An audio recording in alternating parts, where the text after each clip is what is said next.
Hello students, basic electronics and analog electronics circuit में third semester, जो कि third semester में सारे ब्रांच को पढ़ना है, इसका कुछ कॉमन टॉपिक है। जनरली मॉड्यूल 1 के अंदर कॉमन टॉपिक हम लोग देखेंगे और ये कॉमन होगा ऑल ब्रांचेस के लिए, सारे ब्रांच के लिए कॉमन होगा।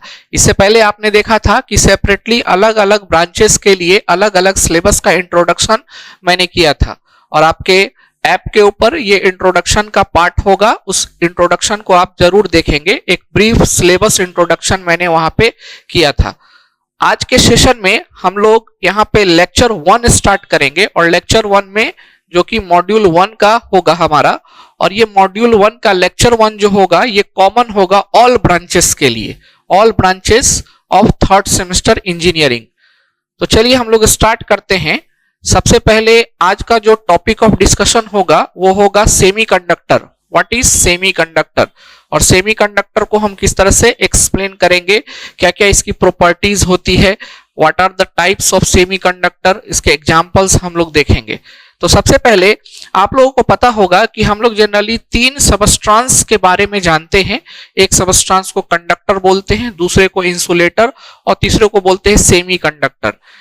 इन सबस्ट्रांस के बीच में डिफरेंस आपको जानना पड़ेगा। जैसे कंडक्टर की अगर बात करें तो कंडक्टर के अंदर क्या होता है, large amount of charge carriers होते हैं, फ्री इलेक्ट्रॉन्स होते हैं जो हीट और इलेक्ट्रिसिटी को कंडक्ट करा सके। जैसे कॉपर, एल्यूमिनियम, बहुत सारे और आयरन होते हैं, जिंक होते हैं। There are different types of metal और इसको हम लोग कंडक्टर बोलते हैं। इसके अंदर फ्री इलेक्ट्रॉन्स अवेलेबल होते हैं जो कि हीट और इलेक्ट्रिसिटी को उसके अंदर कंडक्ट करते हैं, one point two another point conduct करते हैं। वही इंसुलेटर एक ऐसा सबस्ट्रांस होता है, एक ऐसा मटेरियल होता है जिसके अंदर कोई चार्ज कैरियर प्रेजेंट नहीं होता और वो उसके अंदर हीट और इलेक्ट्रिसिटी कंडक्ट नहीं हो पाता है। एग्जाम्पल के तौर पे would, rubber, plastic, these are the example of what, insulator। और तीसरा हमारा जो सबस्ट्रांस है जिसका नाम है सेमीकंडक्टर। अब सेमीकंडक्टर को कैसे हम डिफाइन करेंगे, नाम से ही क्लियर है, सेमी मींस ये कभी कंडक्टर की तरह तो कभी इंसुलेटर की प्रॉपर्टी की तरह बिहेव करेगा। इसकी प्रॉपर्टी कभी कंडक्टर के जैसे हो जाएगी और कभी इंसुलेटर के जैसे हो जाएगी।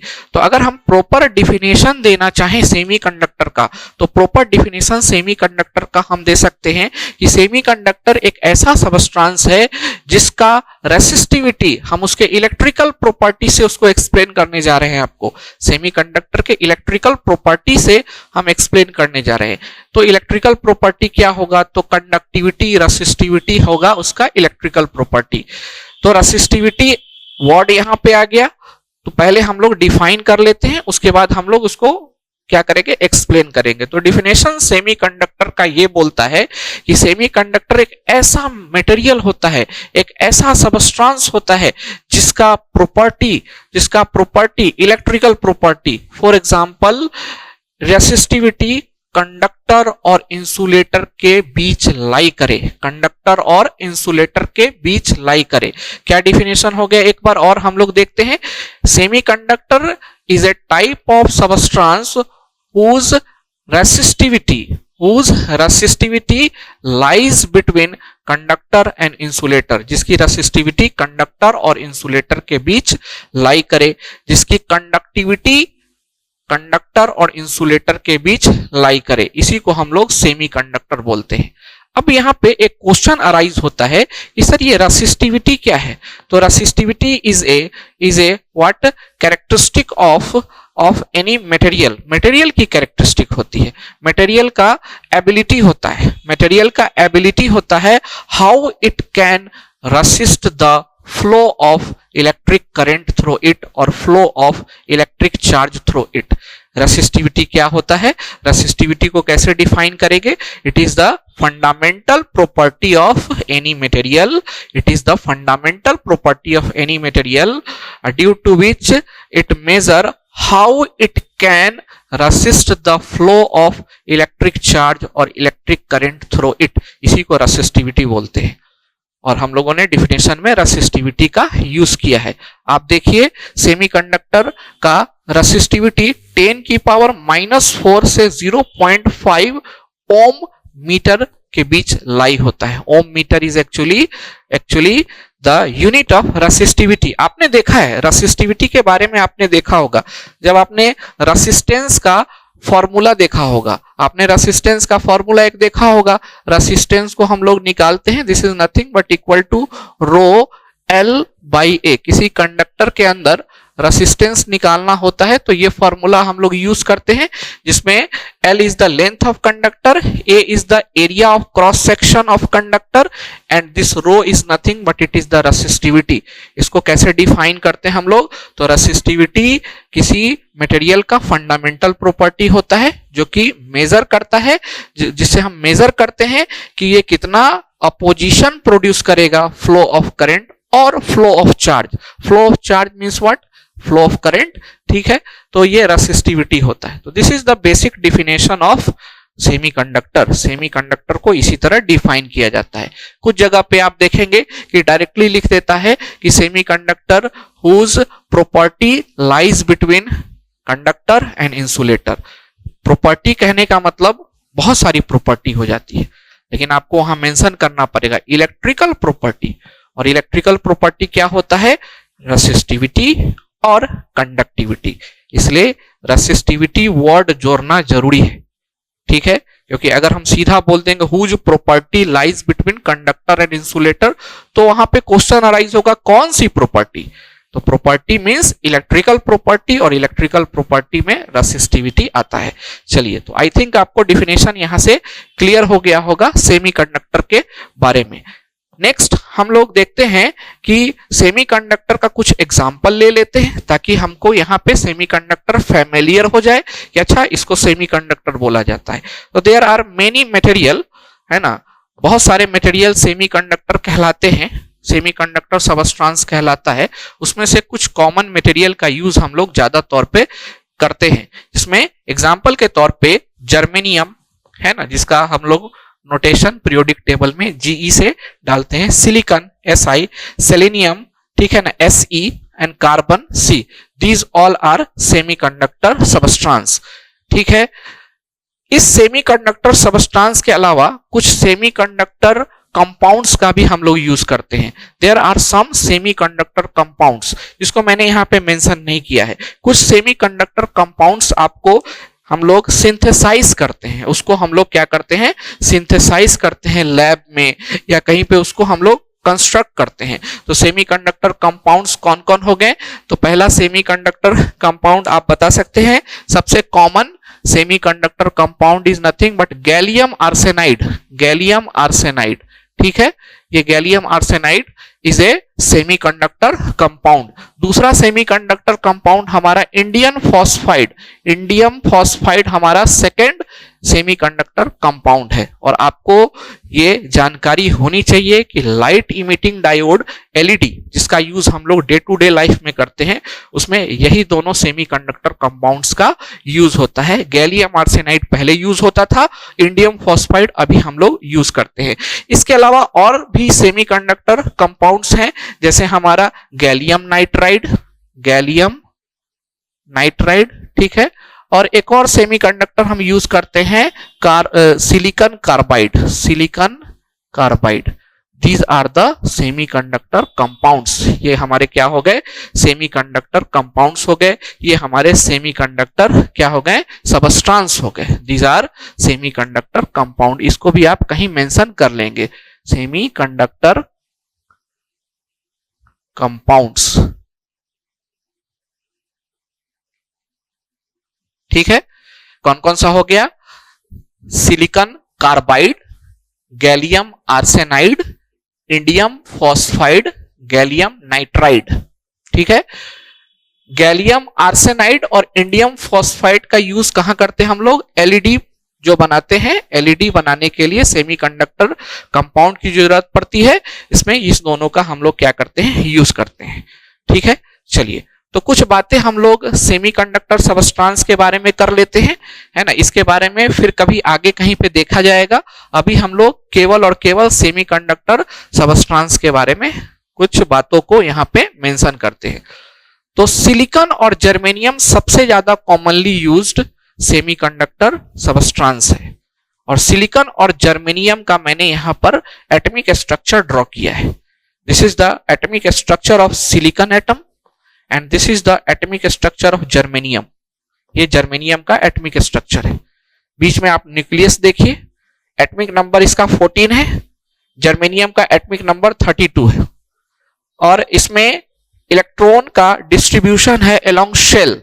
ये जो आप डॉटेड लाइन से देख रहे हैं इसको सेल बोला जाता है, और बीच वाला सॉलिड लाइन है उसको न्यूक्लियस बोला जाता है। ठीक है, तो आप जानते हैं न्यूक्लियस के अंदर क्या होता है, प्रोटॉन न्यूट्रॉन होता है, और इसके चारों तरफ शेल जो होता है उसके अंदर क्या होते हैं, इलेक्ट्रॉन्स होते हैं। तो इलेक्ट्रॉन का डिस्ट्रीब्यूशन कैसे है, फर्स्ट यहाँ पे जो सेल है इसमें कितने इलेक्ट्रॉन है, 2, उसके बाद कितना है electron, 8, and next is what, 2। ठीक है ना, नेक्स्ट सॉरी 4, नेक्स्ट हमारा 4 है। तो जो सबसे आउटर मोस्ट शेल होता है इसको वैलेंस शेल बोला जाता है। जो आउटर मोस्ट शेल होता है एटम का इसको क्या बोला जाता है, वैलेंस शेल बोला जाता है।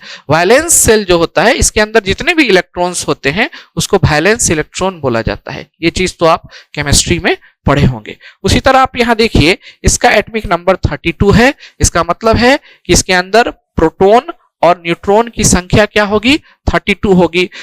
प्रोटॉन और इलेक्ट्रॉन की संख्या क्या होगी, 32 होगी। तो इलेक्ट्रॉन इसके अंदर 32 है। देखिए इसके इनर शेल के अंदर जो न्यूक्लियस के नजदीक है 2, उसके बाद 8, उसके बाद 8 and then after 4। Outermost shell में कितने इलेक्ट्रॉन हो गए, 4 इलेक्ट्रॉन हो गए, और इसके आउटर मोस्ट शेल में कितने इलेक्ट्रॉन हो गए, 4 इलेक्ट्रॉन हो गए। So we can mention here कि इसके आउटर मोस्ट शेल में सिलिकॉन और जर्मेनियम दो सेमीकंडक्टर है। इसके आउटर मोस्ट शेल में कितने इलेक्ट्रॉन हो गए, 4 इलेक्ट्रॉन हो गए। लेकिन हमको पता है according to the principle in chemistry के अंदर एक प्रिंसिपल होता है जिससे हम लोग ये कहते हैं कि एटम तभी स्टेबल माना जाता है जब उसके आउटर मोस्ट शेल में या तो 2 इलेक्ट्रॉन हो या फिर 8 इलेक्ट्रॉन हो। आपने पढ़ा होगा कि एटम को या तो ऑक्टेट पूरा करना है या डुएट पूरा करना है। तो 2 इलेक्ट्रॉन तो एक्सेप्शनल हाइड्रोजन और हीलियम की बात करते हैं उसमें करते हैं, लेकिन मोस्ट ऑफ द एटम में हम यही देखते हैं कि उसके आउटर मोस्ट ऑर्बिट में क्या होना चाहिए, 8 इलेक्ट्रॉन होना चाहिए। जबकि आप देख रहे हैं इन दोनों में कितने इलेक्ट्रॉन है, 4 इलेक्ट्रॉन है। तो ये दोनों एटम सिलिकॉन और जर्मेनियम का जो कि एक टाइप ऑफ सेमीकंडक्टर मटेरियल है ये अनस्टेबल होगा। इसको स्टेबल बनाने के लिए हमको इसके बॉन्डिंग प्रोसीजर को पढ़ना पड़ेगा।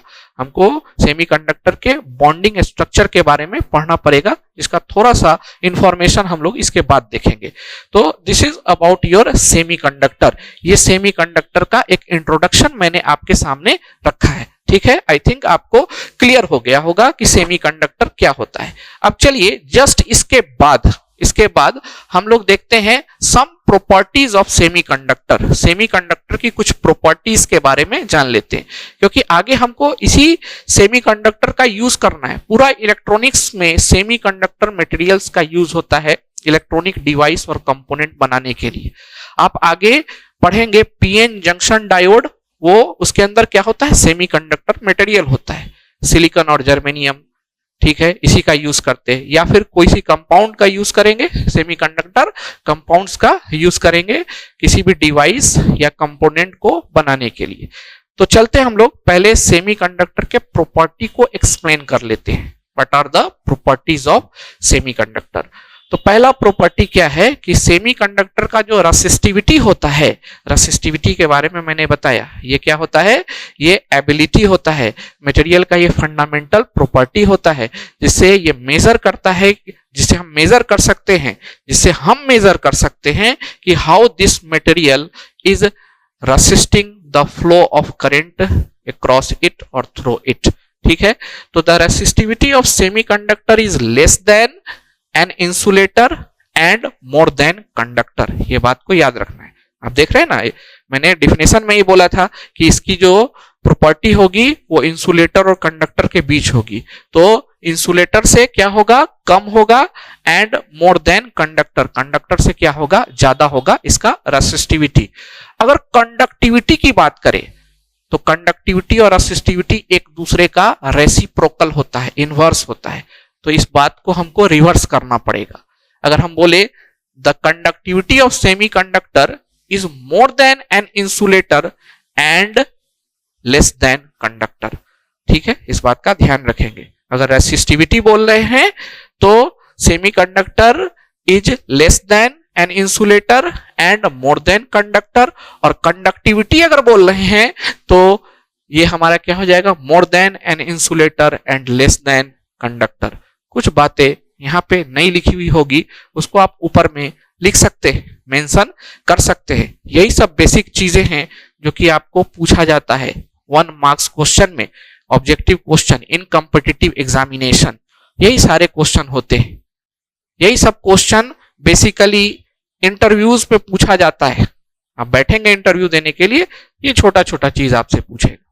तो जैसे मैंने रेसिस्टिविटी के बारे में यहां मेंशन किया है, कंडक्टिविटी मेंशन नहीं किया, लेकिन मैंने बता दिया कि रेसिस्टिविटी कंडक्टिविटी एक दूसरे का इनवर्स होता है।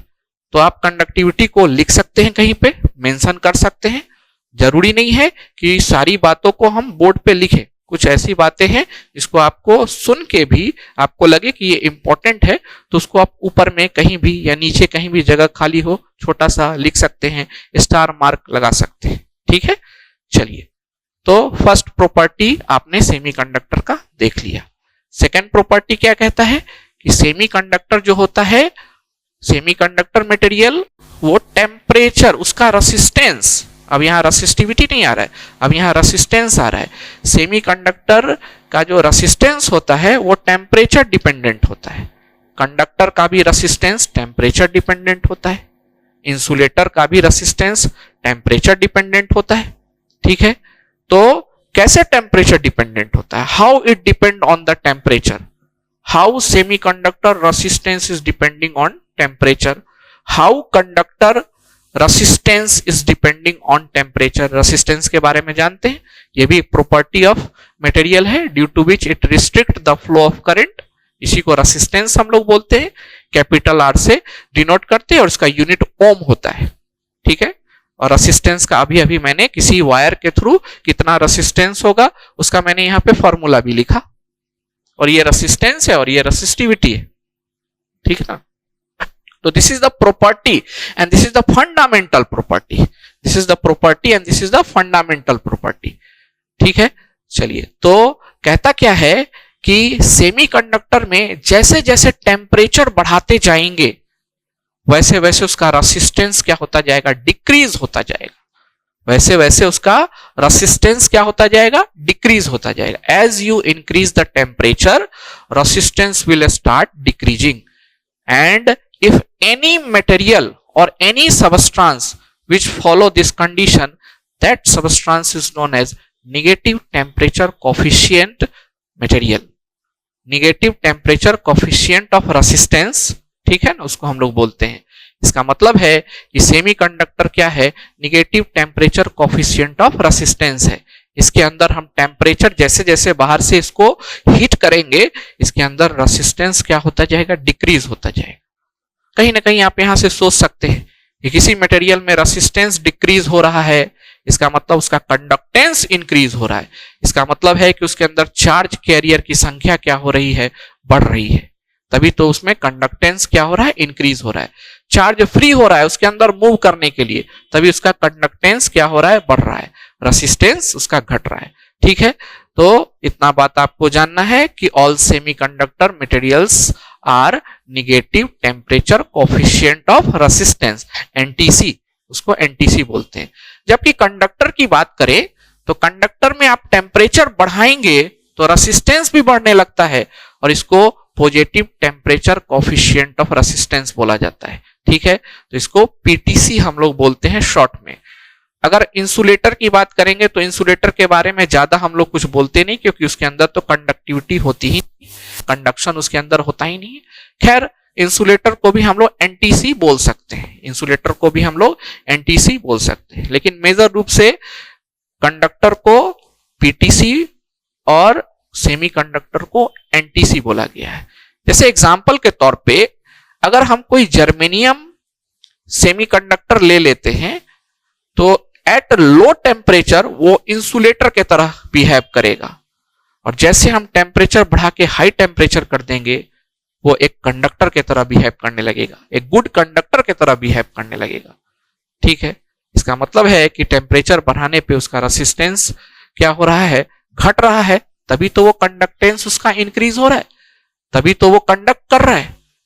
ठीक है, तो एग्जाम्पल में आप बता सकते हैं कि if we take the example of germanium semiconductor at very low temperature, at very low temperature means absolute temperature 0 Kelvin, it will behave like a insulator, ये इंसुलेटर की तरह बिहेव करेगा।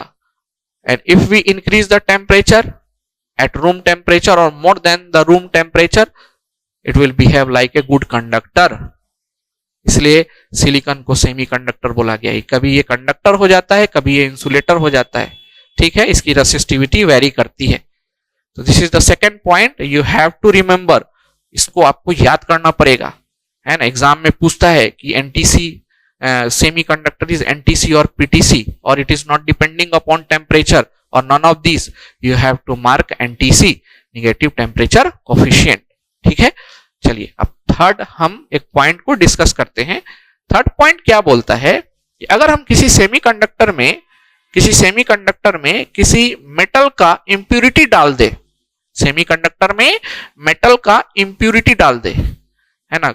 मैं एक सेमीकंडक्टर लेता हूं, उसके अंदर मेटल का इंप्यूरिटी डाल देता हूं, कोई सा मेटल है ना, हमारा एल्यूमिनियम हो सकता है, फास्फोरस हो सकता है ना। मेटल मतलब मटेरियल का, है ना, एल्यूमिनियम हो सकता है। ठीक है, तो उसको हम अगर उस सेमीकंडक्टर के अंदर डाल दें तो उसका कंडक्टिविटी जो होगा वो एप्रिशिएबली चेंज हो जाएगा। Means if we want to change the conductivity और current conducting capacity of semiconductor material, then we have to add some impurity, some metallic impurity, कुछ मेटालिक इंप्यूरिटी को हम ऐड करेंगे उसके अंदर। इस पॉइंट को हम आगे ज्यादा एक्सप्लेन करेंगे जब टाइप्स ऑफ सेमीकंडक्टर का डिस्कशन करेंगे, इसमें हम लोग इंट्रिंसिक और एक्सट्रिंसिक सेमीकंडक्टर पढ़ेंगे। तो एक्सट्रिंसिक सेमीकंडक्टर में इस पॉइंट को हम लोग ज्यादा वहां पे डिस्कस करेंगे। वहां हम बताएंगे the process of adding the impurity to semiconductor is known as doping, इसी को डोपिंग बोला जाता है। ठीक है, तो ये हमारा थर्ड प्रॉपर्टी हो गया किसी भी सेमीकंडक्टर का। तो आई थिंक आपको introduction part and property part of semiconductor clear हो गया होगा। और ये काफी बेसिक से मैंने स्टार्ट किया है, इससे भी बेसिक हो सकता था, but I think that is not required to you, आपके लिए वो रिक्वायर नहीं है। ठीक है, आप यहां से भी पढ़ोगे तो आपको सारी चीजें क्लियर होती जाएगी।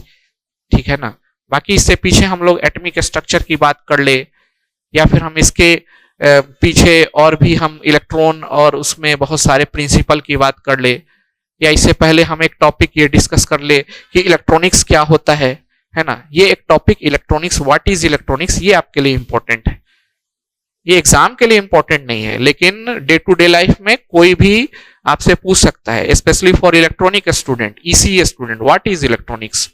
तो आपको बताना पड़ेगा कि इलेक्ट्रॉनिक्स क्या होता है, you have to define properly, और इस तरह से डिफाइन करना पड़ेगा कि लोग समझे उसको। बहुत सारे स्टूडेंट से इलेक्ट्रॉनिक्स के बारे में पूछा जाता है तो वो डायोड, ट्रांजिस्टर यही सब करते हैं। This is not the proper way for the definition. ठीक है, तो अगर आपसे कोई इलेक्ट्रॉनिक्स का डिफिनेशन पूछेगा तो आपको बताना पड़ेगा कि electronics is the branch of science and technology, science और इंजीनियरिंग, जिसके अंदर हम लोग बिहेवियर ऑफ इलेक्ट्रॉन्स का स्टडी करते हैं, है ना, on the application of different field, electric and magnetic field in material, in different material, gases and vacuum, different material, gases and vacuum. This is known as what? Electronics. Electronics दो word से मिलके बना है, electron plus mechanics. Mechanical civil वाले जानते हैं mechanics क्या होता है, इलेक्ट्रॉनिक्स वाले भी जानते होंगे, क्योंकि फर्स्ट सेकंड सेमेस्टर में इंजीनियरिंग मैकेनिक्स जरूर पढ़े होंगे, ऑल ब्रांचेस। तो इलेक्ट्रॉनिक का यही मतलब होता है, electron plus mechanics, behaviour of electron under the different electric and magnetic field inside gas, vacuum और इन मटेरियल्स, इसी को हम लोग इलेक्ट्रॉनिक्स बोलते हैं। ठीक है, तो याद रखेंगे, कोई पूछेगा तो बताएंगे, कोई अगर पूछेगा तो जरूर इसको बताएंगे। ठीक है, तो ये हमारा क्या हो गया, एक इंट्रोडक्शन पार्ट हो गया। नेक्स्ट जो हम लोग को पढ़ना है इसमें, वो हम थोड़ा सा आपको बताएंगे बॉन्डिंग इन सेमीकंडक्टर। सेमीकंडक्टर के अंदर बॉन्ड का किस तरह से फॉर्मेशन करते हैं, which type of bond, there are different type of bond, covalent bond, ionic bond, different type के बॉन्ड होते हैं।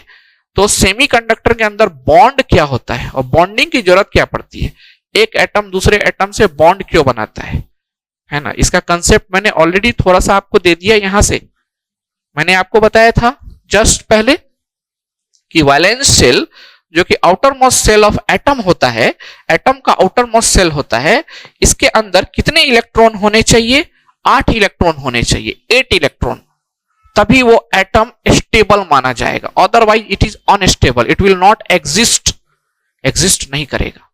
एटम के एग्जिस्टेंस के लिए ऑक्टेट पूरा होना जरूरी है। Octet means 8 electron must be in the valence shell. अभी आप दोनों में देखो 8 इलेक्ट्रॉन नहीं है, तो 8 इलेक्ट्रॉन को पूरा करने के लिए, 8 इलेक्ट्रॉन को पूरा करने के लिए, ऑक्टेट पूरा करने के लिए, each atom of silicon and germanium require 4 more electrons.